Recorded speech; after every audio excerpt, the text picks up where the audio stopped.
Hi hello ನಮಸ್ಕಾರ ಸ್ನೇಹಿತರೆ. ಮಸ್ ಕನ್ನಡ ನ್ಯೂಸ್ ಯೂಟ್ಯೂಬ್ ಚಾನಲ್ಗೆ ನಿಮ್ಮೆಲ್ಲರಿಗೆ ಸ್ವಾಗತ. ಕಲರ್ಸ್ ಕನ್ನಡ ವಾಹಿನಿಯಲ್ಲಿ ಪ್ರಸಾರವಾಗುತ್ತಿರುವ ಜನಪ್ರಿಯ ಧಾರಾವಾಹಿಯಿರುವ ಭಾಗ್ಯಲಕ್ಷ್ಮಿ ಧಾರಾವಾಹಿಯು ಹೊಸ ತಿರುವುಗಳತ್ತ ಸಾಗುತ್ತಾ ಹೊರಟಿದೆ ಎಂದೇ ಹೇಳಬಹುದು. ಮುಕ್ತಾಯವಾಗಲಿದೆ ಅನ್ನುವಷ್ಟರಲ್ಲಿಯೇ ಈ ಧಾರಾವಾಹಿ ಮತ್ತೊಂದು ಅಧ್ಯಯನವನ್ನು ಶುರು ಮಾಡಿಕೊಂಡಿದೆ ಎಂದೇ ಹೇಳಬಹುದು.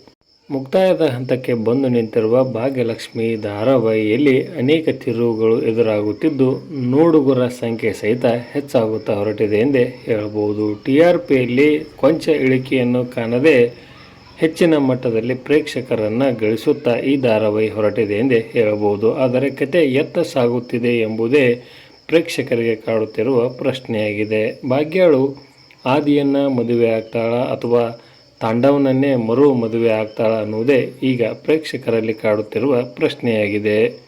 ಹೀಗಾಗಿ ಇನ್ನೂ ಸ್ವಲ್ಪ ದಿನಗಳ ಕಾಲ ಈ ಧಾರಾವಾಹಿಯು ಮುಂದುವರಿಯಲಿದೆ. ಹೊಸ ಅಗ್ನಿಸಾಕ್ಷಿ ಧಾರಾವಾಹಿ ಬರುವವರೆಗೂ ಭಾಗ್ಯಲಕ್ಷ್ಮಿ ಧಾರಾವಾಹಿಯು ಮುಂದುವರಿಯಲಿದೆ ಎಂದೇ ಹೇಳಬಹುದು. ಇನ್ನು ಭಾಗ್ಯಳು ತಾಂಡವನನ್ನೇ ಮರು ವಿವಾಹ ಆಗುವ ಸಾಧ್ಯತೆ ಇದೆ ಎಂದೇ ಹೇಳಬಹುದು. ಇಲ್ಲಿ ಆದರೆ ಮೊದಲಿನ ಥರ ಅವರಿಬ್ಬರ ಸಂಸಾರ ಇರುವುದಿಲ್ಲ. ಭಾಗ್ಯಳು ತಾಂಡವ್ ನೀಡಿದಂತಹ ಎಲ್ಲ ತೊಂದರೆಗಳಿಗೂ ಹೊಸ ರಿವೆಂಜನ್ನು ತೆಗೆದುಕೊಳ್ಳುವ ಸಾಧ್ಯತೆ ಇದೆ ಎಂದು ಹೇಳಬಹುದು.